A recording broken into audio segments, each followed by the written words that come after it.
The cabin was quiet, the steady hum of engines filling the silence as passengers shifted into their seats. Some read books, others scrolled through their phones, and a few, exhausted from the day, closed their eyes to rest.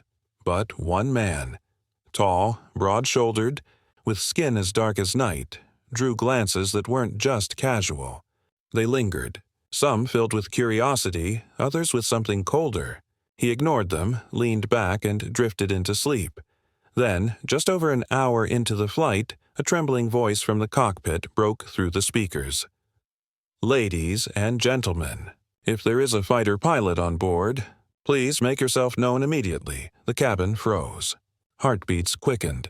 Eyes darted around, and slowly, every gaze locked onto the man they had all silently judged. But who was he really? And what shocking truth was about to shatter everything they thought they knew? Our story begins not in the sky, but on the ground, decades earlier. The man's name was Marcus Hale, born on the south side of Chicago. His childhood was marked by both love and struggle. His mother, Lorraine, worked 2 jobs, cleaning offices at night and waitressing in the mornings. His father, a quiet mechanic, instilled discipline, often saying, "Marcus, the world won't always be fair, but don't let that stop you from being more than they expect." From an early age, Marcus noticed how differently he was treated. In elementary school, teachers praised him when he read ahead of his grade level. But when toys went missing, the same teachers searched his backpack first. At stores, clerks followed him while ignoring his white classmates. These small wounds carved deep scars, but Marcus refused to let bitterness control him. He found solace in books, especially stories of the sky. Pilots, explorers, men who looked untouchable as they soared through the clouds. By 14, he had memorized every aircraft in a library manual. By 16, he spent nights sketching fighter jets while his friends played ball on the streets. At 18, Marcus made a choice few expected. He enlisted in the Air Force. His neighborhood friends mocked him. "They'll never let you fly, Marcus," they warned. Even relatives doubted. But Marcus carried his father's words like armor. Be more than they expect. What no one realized was that Marcus would soon sit behind the controls of the very machines most people only saw in movies. And that was only the beginning. Basic training was brutal. From the moment Marcus stepped onto the base, he felt the stares. Some fellow recruits muttered under their breath, doubting his place. Instructors tested him harder, barked louder, waiting for him to crack. But Marcus thrived under pressure. He ran until his lungs burned, lifted until his muscles screamed, studied until his eyes blurred. Slowly, even the harshest instructors could no longer deny his precision, discipline, and sheer willpower. His dream, however, wasn't just to serve, it was to fly. And when selection for pilot training came, Marcus outperformed nearly everyone in simulation tests. Still, he felt the hesitation in his superiors' eyes. At briefings, questions aimed at him dripped with doubt. "Are you sure you're ready for this, Hale?" He always responded calmly, respectfully, but with unshakable certainty. When he finally took control of his first real aircraft, the runway stretched out before him like a challenge. His heart pounded as the engines roared. Then, lift off. The earth fell away beneath him, and the sky embraced him like it always had in his dreams. Marcus had done the impossible. But with every ascent came turbulence.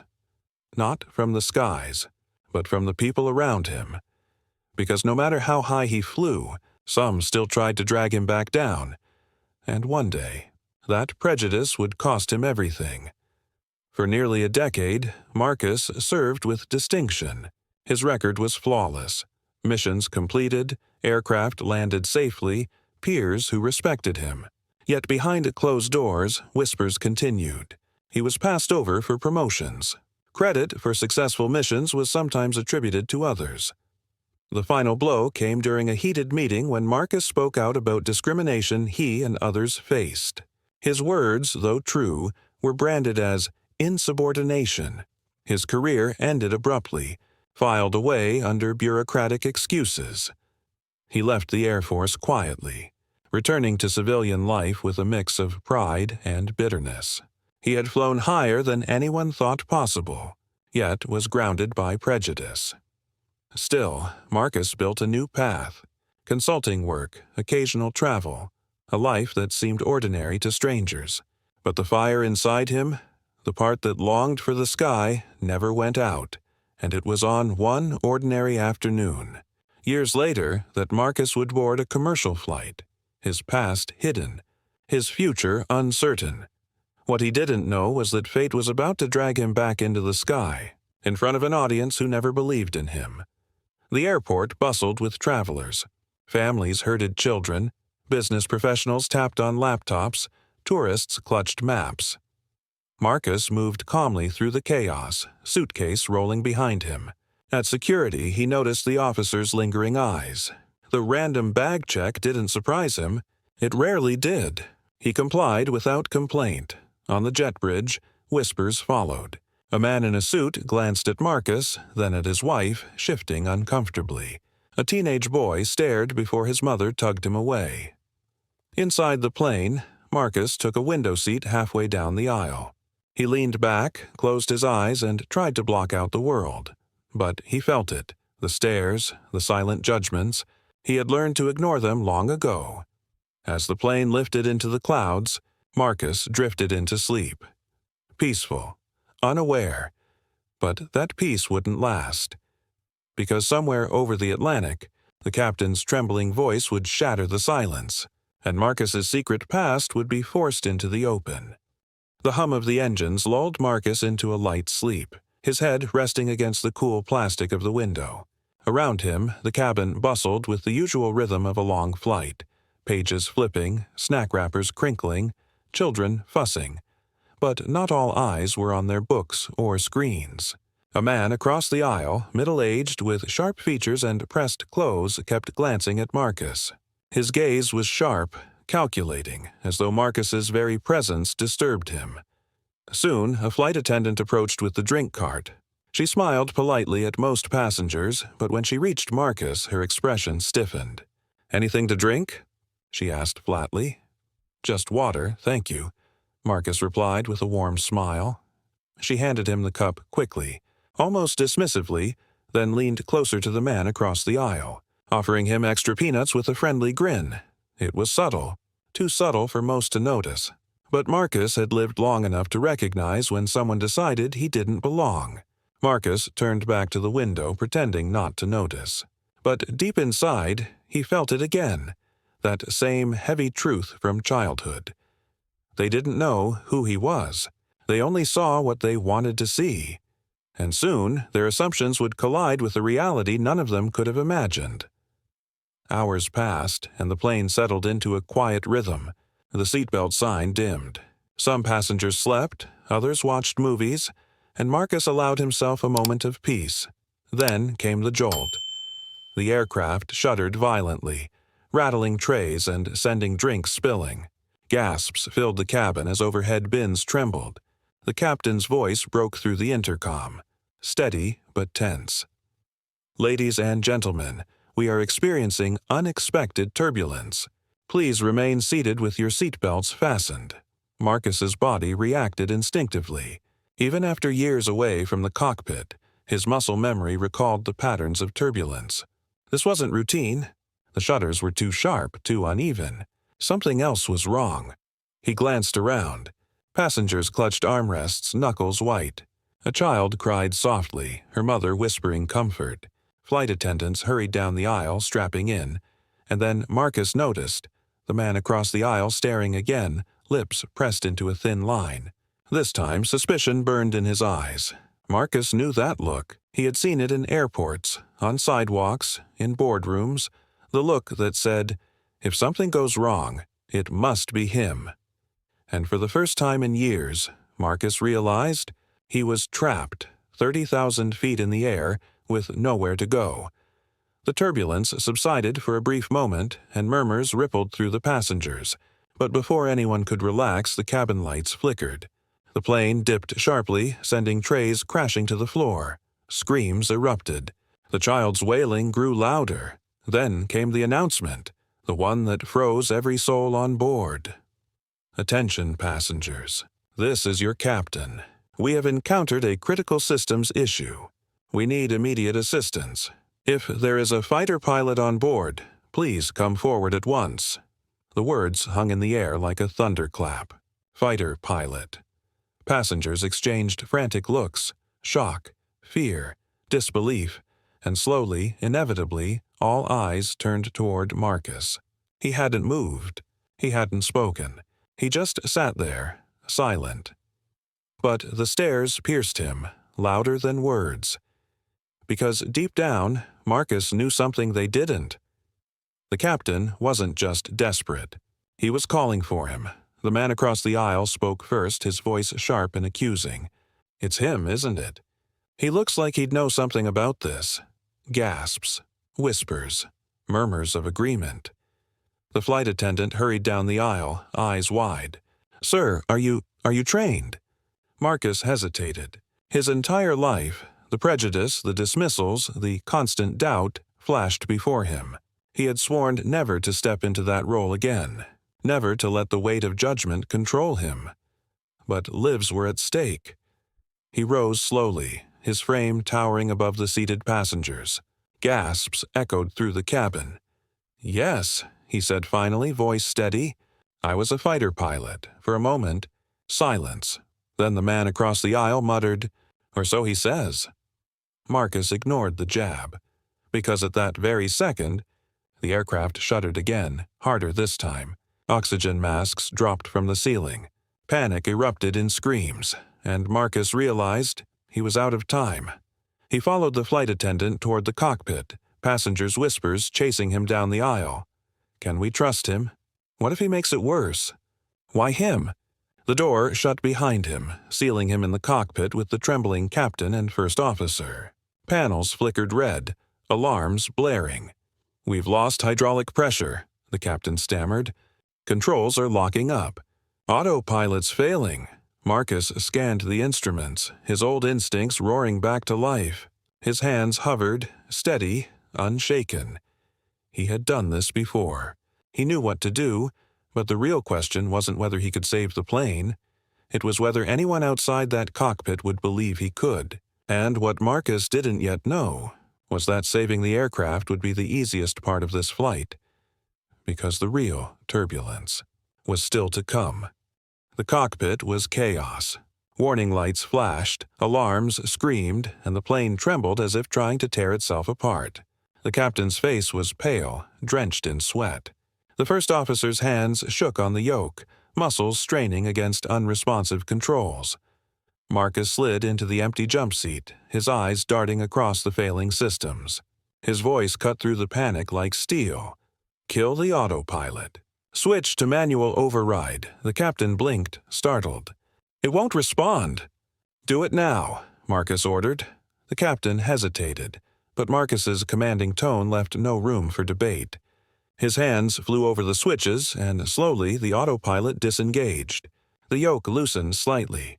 The plane was still unstable, but alive. For the first time in minutes, there was hope. But Marcus knew this was only the beginning, because even as he took control, the shadow of doubt hung heavy. The crew glanced at him, not with trust, but with uncertainty. And in their eyes, Marcus saw the same question burning. Can we trust him? Or are we gambling our lives on a man they never believed in? The nose dipped hard. Altitude plummeted. Marcus gripped the yoke, steady hands guiding the massive aircraft against the pull of gravity. His voice remained calm, commanding. Rudder trim to neutral. Reduce throttle. Steady, steady. Balance her out. The first officer obeyed, and the descent slowed. The screaming alarms dulled into steady warnings. But they weren't out of danger. "Hydraulics are failing on the right wing," the captain muttered. "We'll never land like this." Marcus's jaw tightened. Memories surged. Nights flying under fire, engines sputtering, split-second choices that decided who lived and who didn't. He had been here before, but never with so many innocent lives depending on him. The plane shuddered violently again, tossing the crew against their harnesses. Marcus's grip never faltered. Yet outside the cockpit door he could imagine the whispers spreading through the cabin. What if he fails? What if he brings us down with him? And Marcus knew. It wasn't just the plane he had to steady, it was the faith of everyone on board. Suddenly the intercom crackled. The head flight attendant's voice carried through, trembling. Passengers are demanding answers. They're asking why he's in control. Marcus closed his eyes for the briefest second. He didn't need to ask what he meant. He had lived with it his whole life, but there was no time for explanations. He pressed the intercom button himself. His voice carried firm, unshaken, through the cabin. "This is Marcus Cole. I served 12 years as a fighter pilot in the United States Air Force. I've flown combat missions, survived emergencies, and trained younger pilots who now serve today. I am the most qualified person to land this plane, and I promise you, I will not let you down." The cabin fell into silence. No whispers, no protests, just silence, but silence was not trust. Marcus released the button, his pulse steady. Now it was time to prove his words, because in less than 20 minutes they would either be on the ground or in pieces. Storm clouds rolled outside, black and heavy. Lightning flashed across the wings, illuminating Marcus's determined face. The airport loomed in the distance, its runway lights flickering like a fragile lifeline. The captain's hands trembled. "Crosswinds are brutal.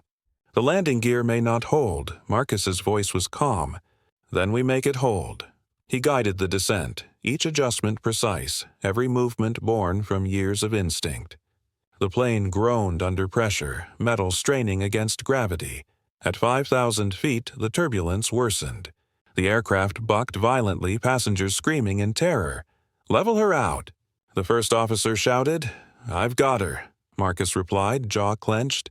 The ground rushed closer. Every second was a battle against gravity, wind, and the ghosts of doubt pressing in from all sides.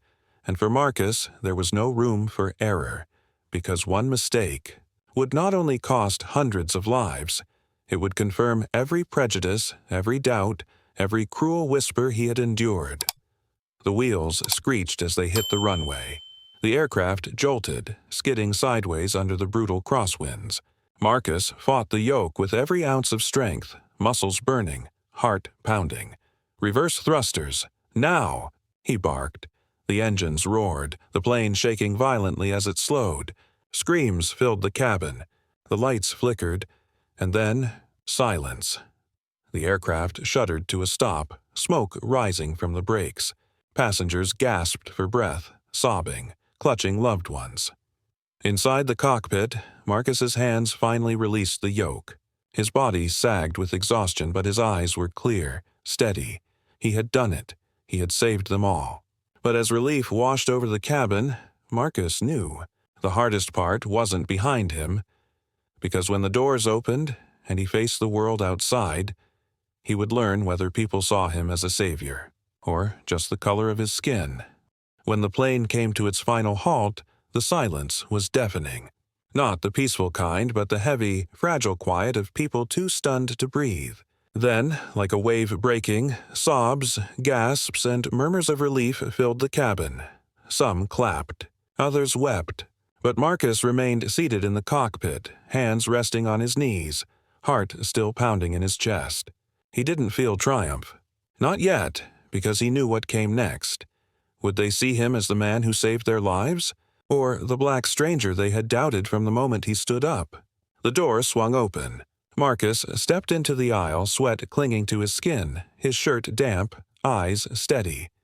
For a heartbeat, no one spoke. Dozens of faces turned toward him, men, women, children, each gaze holding its own story. Some looked at him with awe, others with hesitation, a few still with suspicion, but one sound broke the silence. A child's voice. "Mommy, that man saved us." It came from a little girl, no older than 7, clutching her mother's hand with wide, tear-filled eyes. And just like that, the tension shifted. The dam cracked. Passengers began to rise, some clapping louder this time, others nodding, tears streaming down their faces. The applause grew until the cabin shook with it. yet Marcus could still see it, the few pairs of eyes that refused to soften. Arms crossed, mouths tight, hearts unchanged, because for some, survival wasn't enough to erase prejudice. Marcus felt it deeply. Even in triumph, even after saving every soul on board, he knew some would still remember the color of his skin before the courage of his hands, but the real revelation was still to come. As emergency crews surrounded the plane and passengers began filing out, the captain approached Marcus. His eyes were red, his expression heavy with something between guilt and gratitude. "Marcus," he said quietly, "there's something you should know." Marcus turned, wary. "I recognized you the moment you stepped into the cockpit," the captain continued. "Marcus Cole. You trained my cousin at Nellis Air Force Base. He told me you were one of the best fighter pilots he'd ever seen." Marcus blinked, stunned. The captain swallowed hard. "But when the systems failed, I froze. I doubted you. Not because of your skill, not because of your record, but because—" He stopped, unable to say it out loud. He didn't need to. Marcus already knew, and in that moment, the real twist landed. Not the failing engines, not the turbulent storm, not even the dramatic landing, but the fact that even those who knew his worth had allowed prejudice to cloud their trust. Marcus stared at the captain. He could have lashed out, could have demanded justice, an apology, or more. But instead, he simply said, "You'll remember today, not for me, but for what nearly cost us all." And then he turned away. Because Marcus knew the truth. No words could teach the lesson that survival had already written into every soul on that plane. Outside, cameras flashed. Reporters swarmed, microphones thrust forward, voices overlapping in chaos. Is it true a homeless black man saved the flight? Were passengers against him taking control? Do you believe this changes how America should view race and class? Marcus shielded his eyes from the frenzy. He hadn't come here for headlines. He hadn't stepped up to prove a point. He had stepped up because lives were on the line. But now, whether he wanted it or not, his story would ripple across the world. In the days that followed, the story exploded. News outlets replayed footage, passengers shared testimonies, and debates raged online. Some called Marcus a hero. Others questioned why it had taken a near-death experience for people to see him as more than the color of his skin. But quietly, away from the noise, Marcus went back to his life. Back to the shelters, the long walks, the quiet corners where people rarely looked twice at him. Except now, when they did, some saw him differently. Not all, but enough. And sometimes that was all it took to spark change. Weeks later, Marcus sat beneath a bridge, watching planes arc across the sky. The thunder of engines reminded him of combat, of chaos, of survival. But it also reminded him of something deeper. That day on the flight wasn't about proving himself. It wasn't about forcing people to believe. It was about showing that courage doesn't come from wealth, titles, or appearances. It comes from choosing to act when no one believes in you, when every eye doubts you, when prejudice weighs heavier than gravity itself. Marcus closed his eyes, breathed deeply, and whispered to himself, "They'll never forget. And maybe, neither will you.